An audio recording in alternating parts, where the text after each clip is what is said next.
Bismillahirrahmanirrahim. Assalamualaikum warahmatullahi wabarakatuh. Rekan-rekan mahasiswa, bertemu kembali di daring mata kuliah ilmu pendidikan Islam. Kali ini kita membahas materi yang ke-8 tentang sistem pendidikan Islam dan kurikulumnya.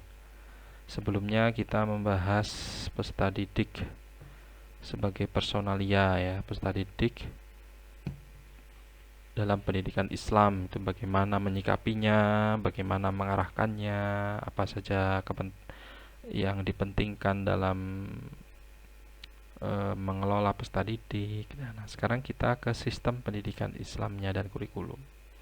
Sistem pendidikan Islam itu merupakan suatu cara dalam pemberian ilmu kepada murid tentang ilmu-ilmu Islam. Nama saja sistem, cara ya. Cara mentransfer ilmu, memberikan ilmu kepada peserta didik atau kepada murid menurut perspektif Islam ya, yaitu tentang ilmu-ilmu Islam itu sendiri yang semuanya dibungkus dalam perspektif Islam. Karena keilmuan, kebaikan ya semua kan dari nilai-nilai Islam. Pasti tentunya ya.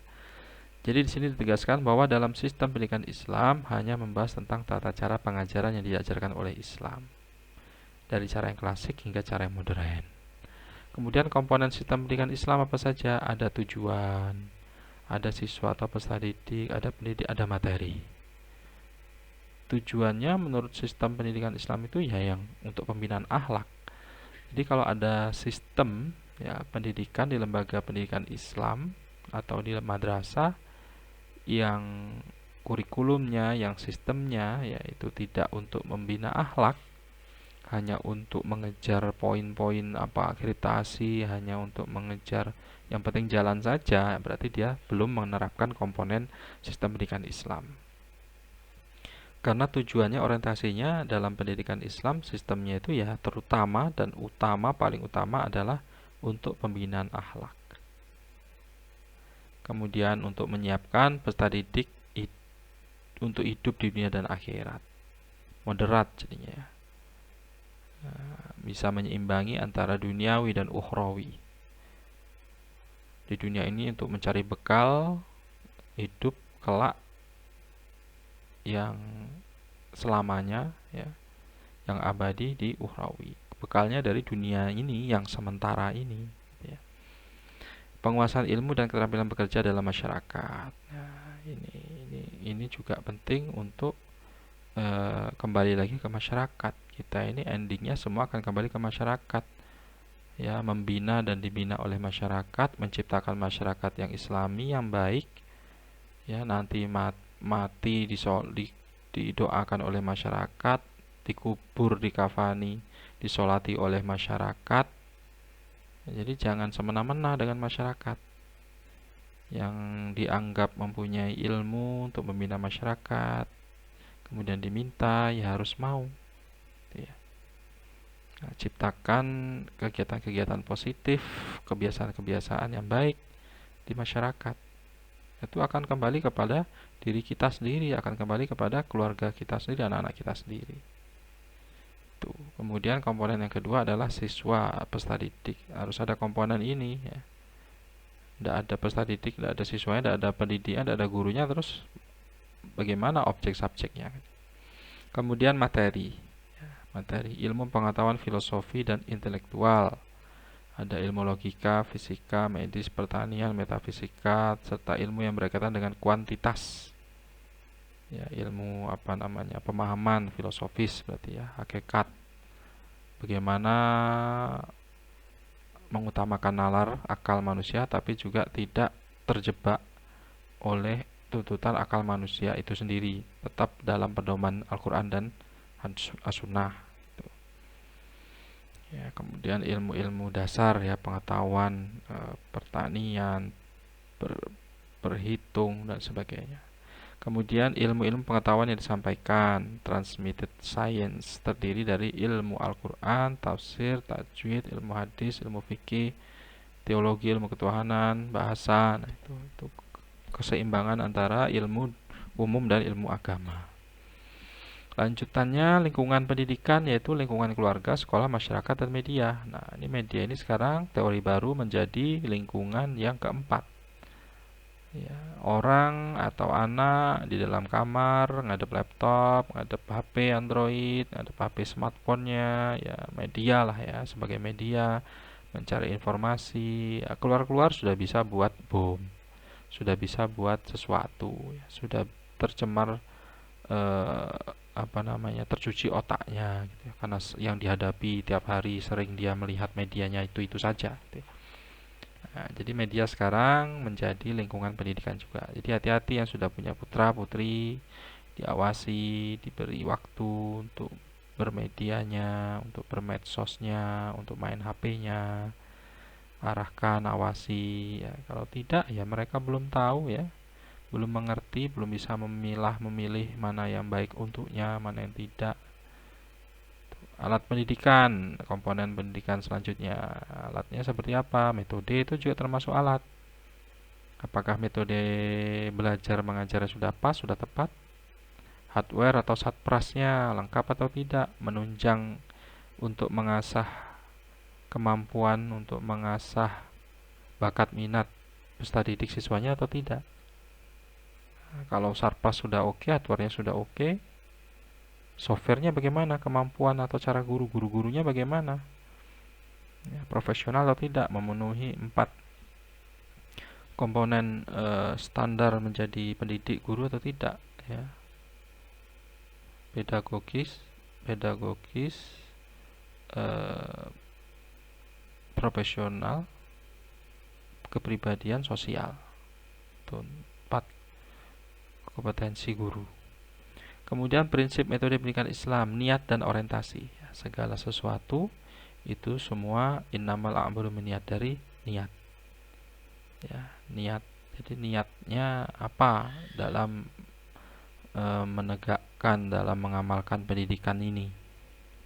Sebagai guru, sebagai murid, apa gitu ya, niat sekolah apa, niat ke kampus apa, gurunya juga gitu, dosennya, pendidiknya, niat ngajar bagaimana, apa gitu ya.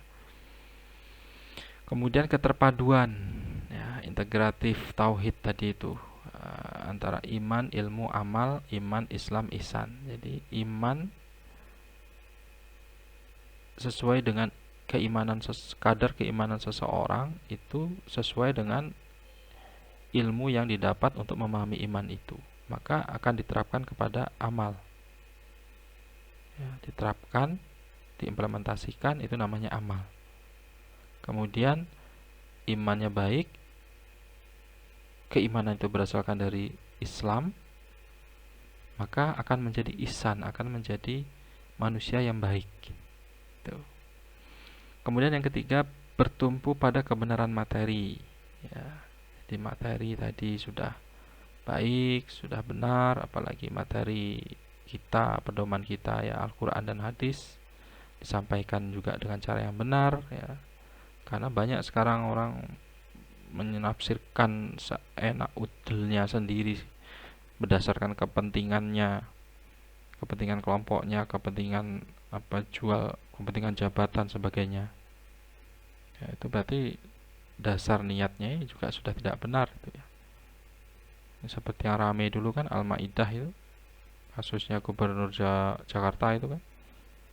Wah, itu macam-macam itu kan, Pak Jan. Sedih loh melihat pemimpin kita seperti itu ya. Kemudian kejujuran dan amanah. Berbagai metode yang dipakai dalam pendidikan Islam harus memegang teguh prinsip kejujuran akademik. Kebohongan dan dusta dalam bentuk apapun tidak bisa dibenarkan. Jujur dan amanah. Jujur menyampaikan materi yang baik-baik ya, dalam memegang amanah sebagai pendidik. Nah, ini kalau baik nanti menjadi amal jariah, kalau tidak baik yang disampaikan menjadi dosa jariah ya. Nauzubillah. Selanjutnya, prinsip selanjutnya adalah keteladanan. Jadi dalam pendidikan Islam ada kesatuan antara iman, ilmu, amal tadi ya. Pendidik dituntut menjadi teladan bagi peserta didiknya.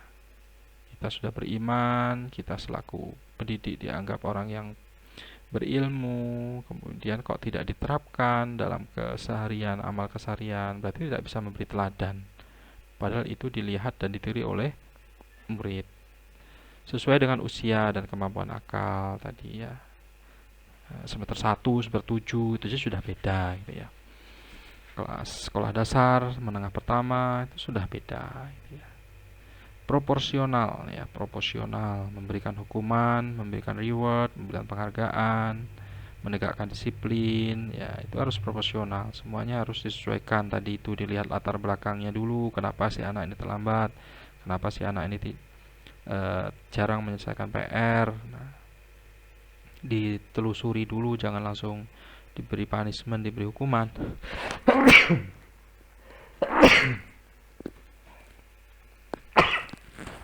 Alhamdulillah, yarhamukallah, yarhamukallah.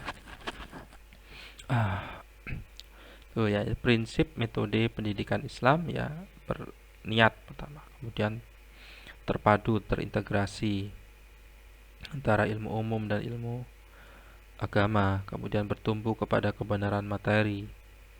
Jangan yang diberikan materi yang tidak benar gitu ya. Kejujuran dan amanah dalam menyampaikan materi, memberi teladan ya. Tidak cukup hanya mentransfer ilmu saja, mentransfer pengetahuan saja, tapi juga memberi teladan. Sebelum diberikan kepada murid harus dijalani dulu. Pendidik itu harus sudah menerapkannya terlebih dahulu. Itu namanya keteladanan. Sesuai dengan usia ya. Kemudian proporsional.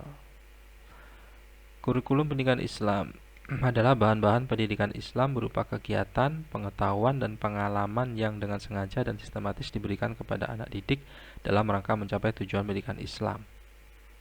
Ya, ekstrakurikuler itu kan kurikulum ya. Ekstrakurikuler.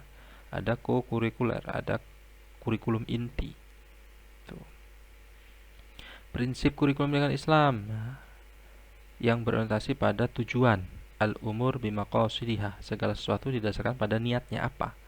Makanya sekarang ada sekolah tahfidz. Berarti kan maksudnya niatnya untuk meluluskan para hafal Al-Quran, minimal berapa juz kan gitu. Apalagi ada sekolah Islam terpadu, berarti apa gitu ya, niatnya full day school gitu ya. Visi misinya itu kan tiap-tiap sekolah itu kan ya punya keunikan, punya keunggulannya dari sisi visi misi itu. Prinsip relevansi, implikasinya adalah mengusulkan agar kurikulum ditetapkan harus dibentuk sedemikian rupa sehingga tuntutan pendidikan dengan kurikulum tersebut dapat memenuhi jenis dan mutu tenaga kerja yang dibutuhkan masyarakat, serta tuntutan vertikal dalam mengemban nilai-nilai ilahi sebagai rahmatan lil alamin.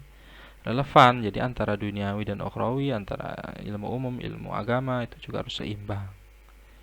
Ya, seperti kata Albert Einstein itu kan, ilmu tanpa agama itu kosong, agama tanpa ilmu juga kosong, juga apa ya, percuma ya. Jadi ilmu itu butuh agama, agama juga butuh ilmu. Tuh. Prinsip efisiensi dan efektivitas ya, di dalam kurikulum, prinsip kurikulum pendidikan Islam itu ya harus efisien, harus efektif. Dampaknya ya mengusulkan agar kegiatan kurikulum dapat mendayagunakan waktu, tenaga, biaya, dan sumber-sumber lain secara cermat. Menghargai waktu sebaik-baiknya. Itu Quran surat Al-Asr ayat 1, At-Tuha ayat 1, Al-Lail ayat 1, Asy-Syams ayat 1 sampai 9. Sehingga tidak ada hari libur untuk beraktivitas. Jadi intinya ya sudah tidak ada lagi bersantai-santai berleha-leha itu.